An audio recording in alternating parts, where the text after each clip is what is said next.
দিন দিন বাড়ছে ব্যয়, মানুষের কি হচ্ছে আয়?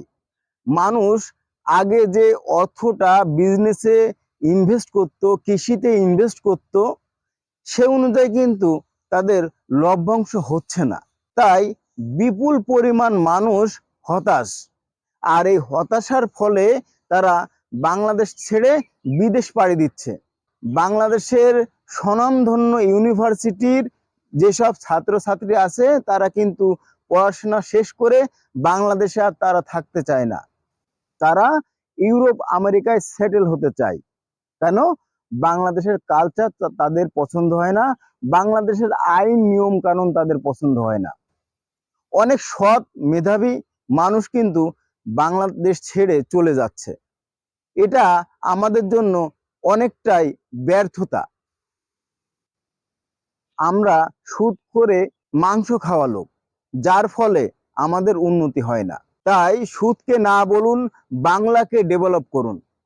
এখনো সময় আছে। যারা আর্থিকভাবে সচ্ছল, যে কোনো একটি কাজে দক্ষ এবং মোটামুটি ইংরেজি ভাষা জানেন, তারা বিদেশের জন্য অ্যাপ্লাই করেন।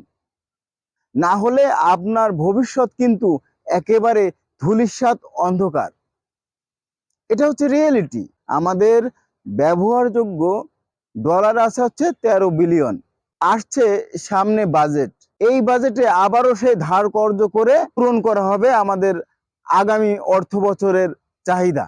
সে অনুযায়ী নিত্য প্রয়োজনীয় দ্রব্য মূল্যের ঊর্ধ্বগতি থাকবে বছর জুড়ে। এটা হইতে পারে 2030 সাল পর্যন্ত। তো বর্তমানে আমাদের যে আয় রোজগার, এই আয় রোজগারে চলা সম্ভব না। তাই আপনি যদি আর্থিকভাবে সচ্ছল থাকেন, তবে ভালো কোনো মাধ্যমে বিদেশে চলে যান। আমাদের এই দেশে অর্থনৈতিকভাবে আপনি সচ্ছল হতে পারবেন না। বাস্তবতা খুব কঠিন জিনিস।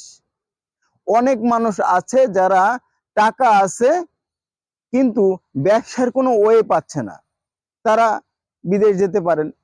কিন্তু যারা ব্যবসার ওয়ে পান, তারা অবশ্যই ব্যবসা বাণিজ্যের দিকে লেগে যান। কারণ আগামীতে মিল ফ্যাক্টরি বা ইন্ডাস্ট্রি যেগুলো আছে সেগুলো কিন্তু লসের সম্মুখীন হবে। তার ফলে কর্মহীন হবে অনেক জনবল। আর এই কর্মহীন জনবলের কারণে তারা কিন্তু শহর ছেড়ে চলে আসবে গ্রামে। গ্রামে কিন্তু আসলে আয় রোজগার তেমন একটা নাই, যা আছে মোটামুটি চলে ফিরে যায়।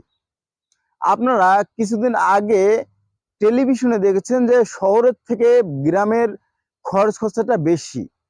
তো বুঝতেই পাচ্ছেন, বিপুল সংখ্যক জনগণ যদি শহর ছেড়ে গ্রামে চলে আসে, তবে কিন্তু আমাদের অর্থনৈতিক অবস্থা আরো খারাপের দিকে যাবে।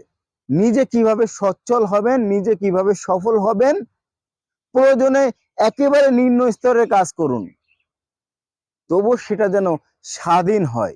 কাছে দূরে যে যেখান থেকে দেখছিলেন, সবাইকে আবারও শুভেচ্ছা। ভালো থাকবেন, ভালো রাখবেন এই প্রত্যাশায়। আল্লাহ হাফেজ।